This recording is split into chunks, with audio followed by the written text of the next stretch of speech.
The president, who says he's been tougher on Russia than any president ever, just won a narrow vote in the Senate to ease sanctions on companies tied to a Russian billionaire with close connections to the Kremlin. We're just halfway into a week that began with some serious people in and out of government asking whether a U.S. president might be some kind of unwitting or witting Russian asset. And today, over the objection of quite a few Republicans, the Senate fell short of the votes needed to block the easing of sanctions on companies tied to Oleg Deripaska.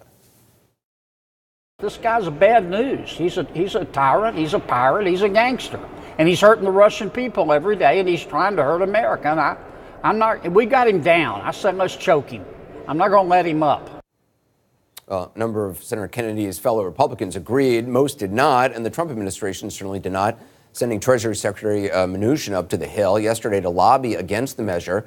To lobby against it, we should add, just days after those two remarkable stories, one on the FBI back in 2017, launching a counterintelligence investigation of the president's actions, and the other, first reported in the Washington Post, on the lengths that President Trump went to conceal what he and Vladimir Putin discussed at the G20 summit in Hamburg, Germany, also in 2017. That is the summit where, in case you're wondering, we learned today that after it was over, the president told a New York Times reporter he believed Putin when he said Russia didn't attack the 2016 election. It's also the summit where this moment is getting renewed attention. The president giving this series of gestures, apparently to Vladimir Putin, as Putin was speaking. Unclear exactly what it meant. Sort of looked like kind of a you and me guy, a fist of solidarity, perhaps.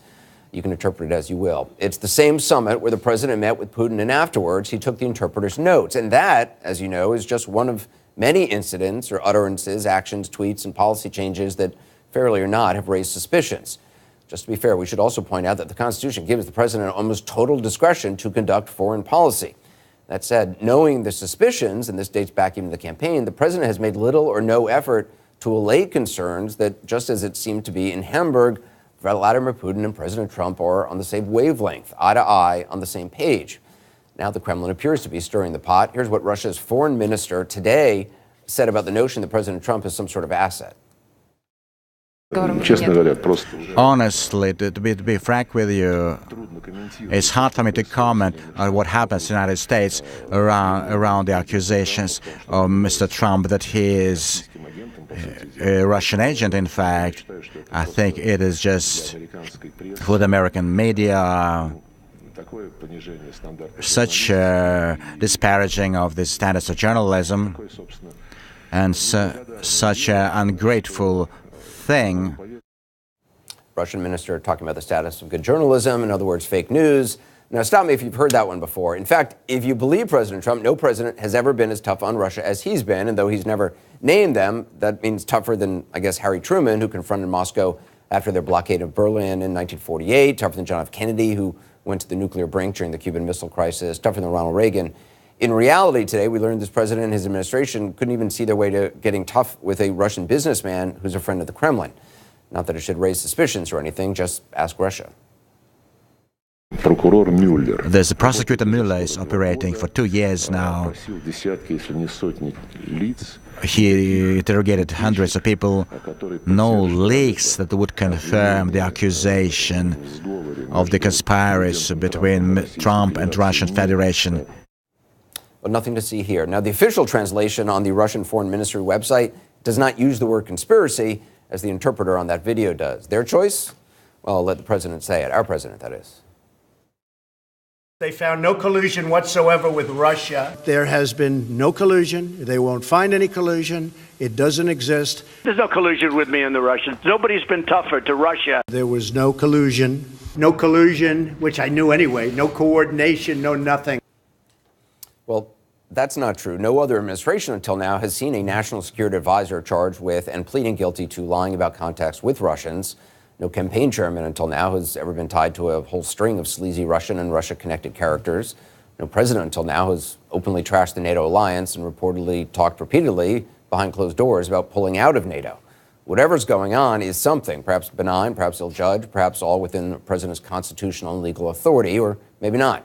Just what kind of something it is, we don't know. Two presidents do, however, President Trump and Vladimir Putin. With all that on the table, I spoke a short time ago with Democratic Congressman Adam Schiff, new chairman of the House Intelligence Committee.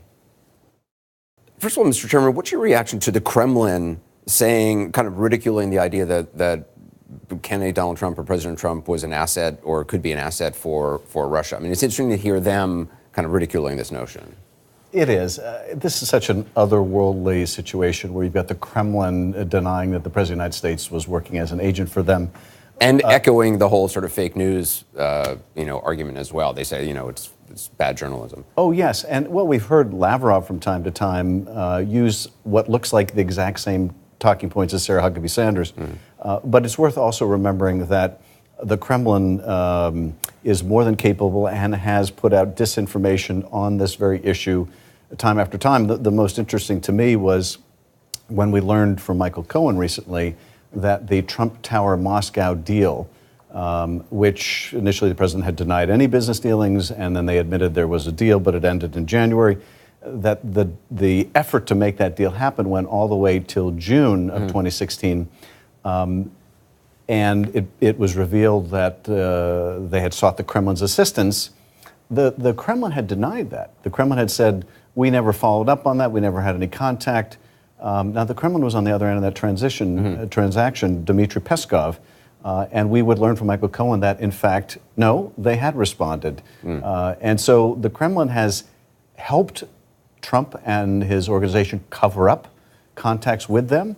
So that tells us how much we can rely on the Kremlin talking points. Also, when you see every time that the president has actually met with Vladimir Putin, it does just raise more questions. I mean, you would think for this president in particular, he would want other people in the room, other officials, given the allegations against him, given the suspicions at the very least, he would want somebody else there with, to be able to record for posterity what actually was discussed. But that's not been the case.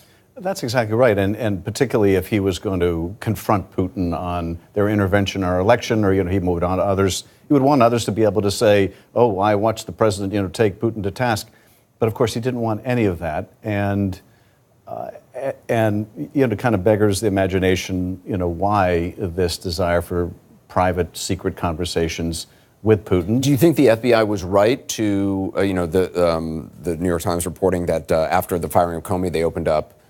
They started looking into whether the president could be compromised? I can't confirm that report. I can't speak to that. If that, in fact, is true, though, is that something you think would have been justified? Well, I can certainly tell you that our primary concern from the beginning was a counterintelligence concern, initially about those around Donald Trump and then certainly about Donald Trump himself.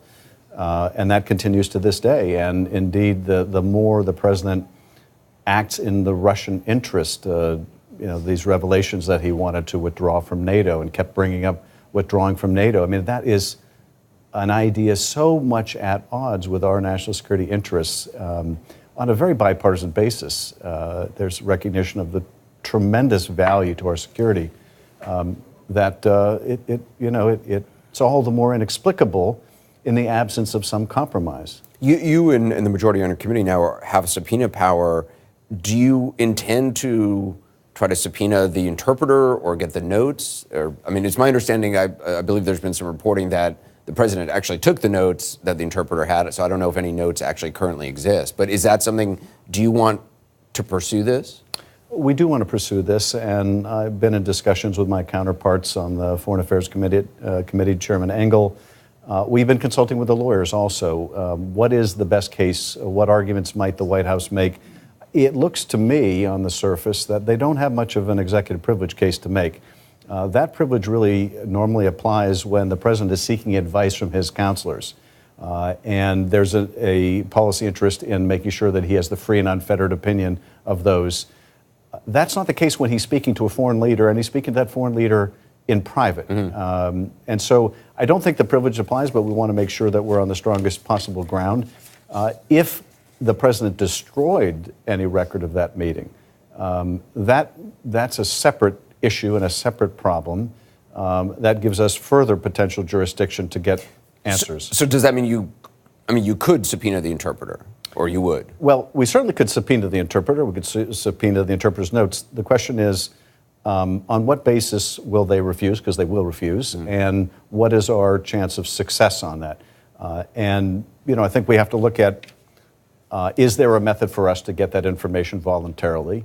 Is there a way for us to assure the country that the president behind closed doors is not sacrifice